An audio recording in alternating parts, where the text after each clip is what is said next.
दें कि भाजपा ने 7 नगर निगम के मेयर प्रत्याशियों का ऐलान कर दिया है। अयोध्या में ऋषिकेश उपाध्याय का टिकट कटा, गाजियाबाद से आशा वर्मा का टिकट कटा है, शाहजहांपुर से सपा से भाजपा में आई अर्चना वर्मा को टिकट मिला। भाजपा के मेयर प्रत्याशियों की दूसरी लिस्ट सामने आ चुकी है। भाजपा ने 7 मेयर पद के उम्मीदवारों के नाम घोषित कर दिए हैं। अयोध्या से गिरीशपति त्रिपाठी को मौका मिला, टिकट दिया गया। कानपुर से प्रमिला पांडे को टिकट मिला है। एक बार फिर से भाजपा ने 7 में से 2 निगमों में प्रत्याशी बदले हैं, ये जानकारी। सपा छोड़कर भाजपा में आने वाली अर्चना वर्मा को शाहजहांपुर से टिकट मिला है। तो दूसरी लिस्ट भाजपा की मेयर पद के उम्मीदवारों की आपके सामने। शाहजहांपुर अर्चना वर्मा, कानपुर प्रमिला पांडे, मेरठ हरिकांत अहलूवालिया। इसके अलावा कौन कौन से नाम है? गाजियाबाद सुनीता दयाल, अलीगढ़ से प्रशांत सिंघल, बरेली से उमेश गौतम को टिकट मिला है। ये बड़ी खबर आपके सामने। सपा से भाजपा में आई अर्चना वर्मा को टिकट दिया गया। महापौर पद के 7 उम्मीदवारों के नाम का ऐलान किया गया भारतीय जनता पार्टी ने। कौन कौन से वो नाम है, वो पूरी सूची आपके स्क्रीन पर चल रही है। और मेरे 3 सहयोगी जुड़ चुके हैं मेरे साथ। अनुभव शुक्ला लखनऊ से जुड़े हुए हैं, रतीश त्रिवेदी कानपुर से मेरे साथ है, गाजियाबाद से शक्ति मेरे साथ है। जो खबर हमने दिखाई थी उस खबर पर ये मुहर है। सबसे पहले लखनऊ का रुख करें अनुभव का। अनुभव, जिन नामों को लेकर हम बार बार चर्चा कर रहे थे, जिन नामों को हम कंफर्म मान रहे थे, उन्हीं नामों की पूरी सूची हम बता रहे हैं दर्शकों को। किस तरीके से आपका आकलन इन नामों को लेकर अनुभव? देखिए, हम तो इस 7 की बात नहीं करेंगे, अब हम ओवरऑल 17 मेयर कैंडिडेट की बात करेंगे। और एबीपी गंगा ने साफ तौर पर यह कहा था कि इनमें केवल 3 नाम ही रिपीट होंगे। और आप उस 17 नामों की लिस्ट को देख लीजिए, सिर्फ 3 नाम ही रिपीट हुए हैं। यानी जो बात एबीपी गंगा ने कही, एबीपी गंगा की उसी खबर पर मुहर लगी है। हमने साफ तौर पर कहा था कि बरेली में उमेश गौतम फिर से बीजेपी के मेयर कैंडिडेट हो सकते हैं। हमारी बात सही साबित हुई। आज लिस्ट आई है, उनका नाम है। हमने पहले कहा था कि मुरादाबाद में विनोद अग्रवाल ही बीजेपी के मेयर कैंडिडेट होंगे। जब लिस्ट आई थी पहले उसमें विनोद अग्रवाल का ही नाम था। और इसी तरीके से हमने कहा था सिर्फ 3, यानी बाकी जो 11 हैं उनके टिकट कटेंगे।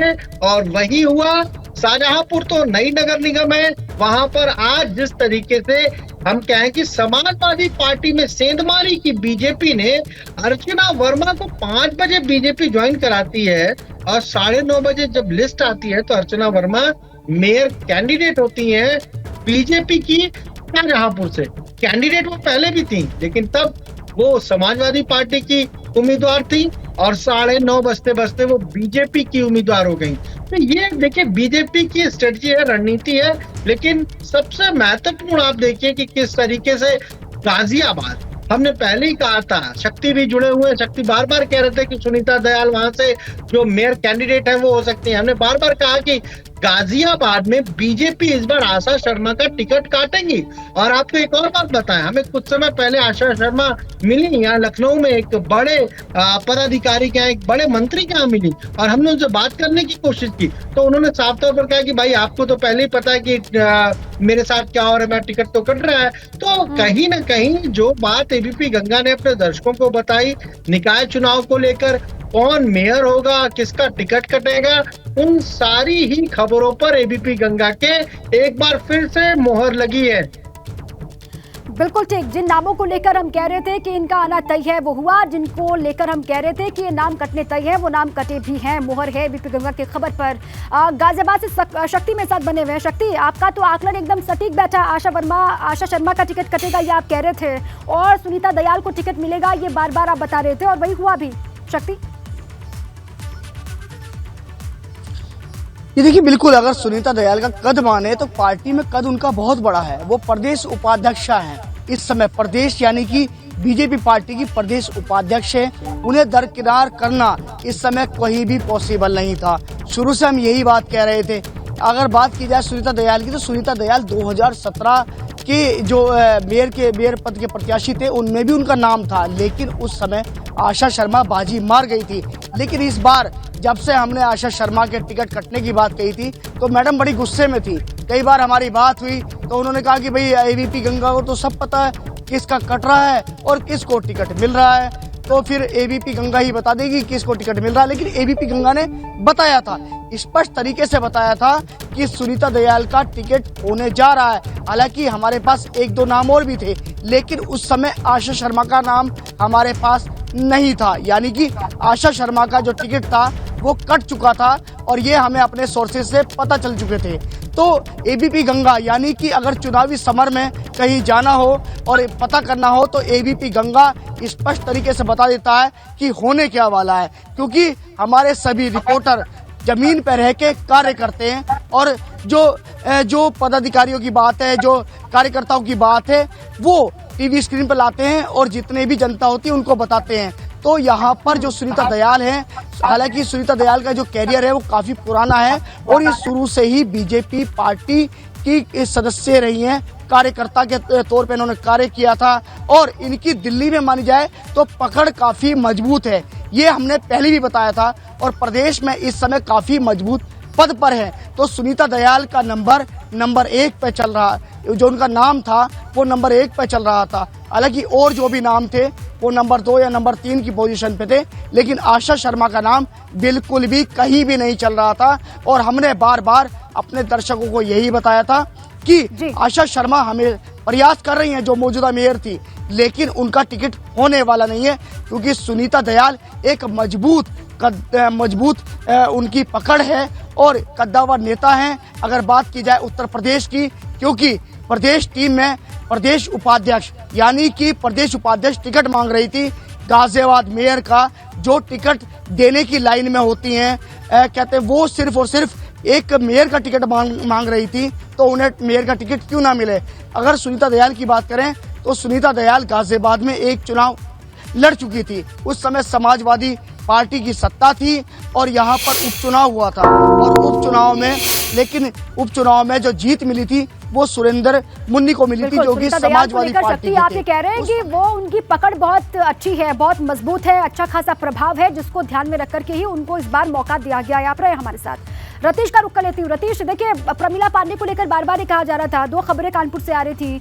कुछ खबरें ये थी कि इस बार टिकट नहीं मिलेगा, कुछ खबरें ये थी कि टिकट मिल भी सकता है। अब हुआ ये, एक बार फिर से दोबारा भरोसा जताया है प्रमिला पांडे पर। सबसे बड़ी वजह आपको क्या दिखाई दे रही है और आपका आकलन क्या कह रहा है, रतीश? बिल्कुल, देखिए, अगर कानपुर की बात की जाए तो कानपुर में बीजेपी में एक बार ये कहा जा रहा है कि अम्मा की फिर से निकल पड़ी। प्रमिला पांडे को लोग अम्मा के नाम से पुकारते हैं और ये माना जा रहा था कि प्रमिला पांडे का जो कैंडिडेचर है वो कहीं किनारे नहीं हुआ है, यानी वो जो टॉप 3 नाम गए थे उन नामों में उनका नाम शुमार किया गया था। नीतू सिंह, कमलावती सिंह और प्रमिला पांडे, ये 3 नाम गए हुए थे। लेकिन ये माना जा रहा था कि नीतू सिंह का इस बार पलड़ा भारी है, क्योंकि वो विचारधारा परिवार राष्ट्रीय स्वयंसेवक संघ के परिवार से आती है। उनकी कैंडिडेचर को काफी मजबूत माना जा रहा था। कल रात तक ये भारतीय जनता पार्टी के खेमे में केवल एक ही, यानी नीतू सिंह के खेमे से ही केवल 4 नामांकन के फॉर्म लिए गए थे और बाकी किसी भी जो संभावित प्रत्याशी होते हैं उनकी तरफ से पर्चे तक नहीं लिए गए थे। आज कुछ पर्चे जरूर लिए गए, लेकिन आज जो सुगबुगाहट पूरे दिन भर चलती रही उसमें यह रहा कि प्रमिला पांडे को दोबारा प्रत्याशी भारतीय जनता पार्टी बना सकती है। उसके पीछे के अगर समीकरणों को समझा जाए तो भारतीय जनता पार्टी की चुनौती समाजवादी पार्टी और कांग्रेस ने काफी ज्यादा बढ़ाई है। 22.5 लाख वोटर कानपुर नगर निगम में हैं, जिसमें 7 से 8 लाख वोटर्स केवल ब्राह्मण हैं। और भारतीय जनता पार्टी के अलावा इस बार समाजवादी पार्टी ने अमिताभ वाजपेयी की पत्नी वंदना वाजपेयी को प्रत्याशी बनाया है, जो काफी कड़ी फाइट देने जा रही हैं। ब्राह्मण समाज से हैं। इसके अलावा अगर बात की जाए तो कांग्रेस की वंदना वाजपेयी के अलावा कांग्रेस की आशिनी अवस्थी भी इस फाइट को और ज्यादा इंटरेस्टिंग बना रही, क्योंकि अगर कानपुर नगर निगम में मेयर की सीट्स को देखा जाए तो बीजेपी और कांग्रेस के बीच में ही हमेशा फाइट रही है।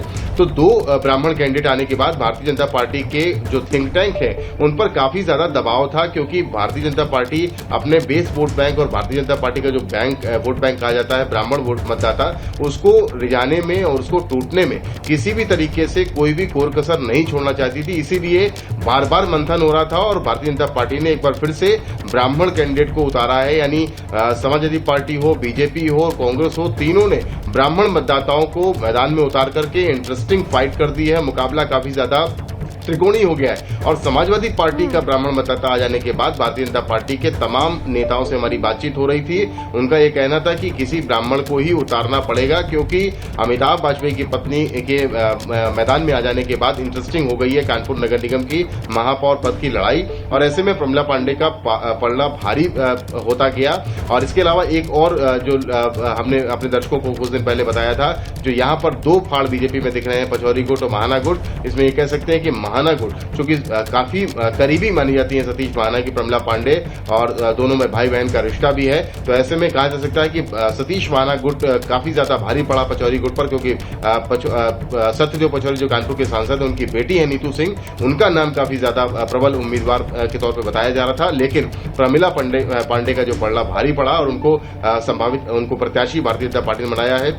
लेकिन एक बात और जोड़ना चाहूंगा कि सरला सिंह जो भारतीय जनता पार्टी की मेयर रही है इससे पहले, उनको भी दूसरी बार टिकट दिया गया था, लेकिन भारतीय जनता पार्टी वहां पर सफलता नहीं पा पाई थी। लेकिन काफी इंटरेस्टिंग लड़ाई कानपुर नगर निगम में देखने को मिलने जा रही है, क्योंकि का जोर लगातार लगा रही थी प्रमिला पांडे, उसमें वो सफल होती हुई अब दिखाई दे रही हैं। उनको दोबारा से मौका मिला है, और जिन नामों को लेकर बार बार हम चर्चा कर रहे थे, उन्हीं नामों पर मुहर लगी है। शुक्रिया रतीश आपका भी, शक्ति आपका भी, और अनुभव आपका भी, पूरी जानकारी के लिए और विस्तार से बातचीत के लिए।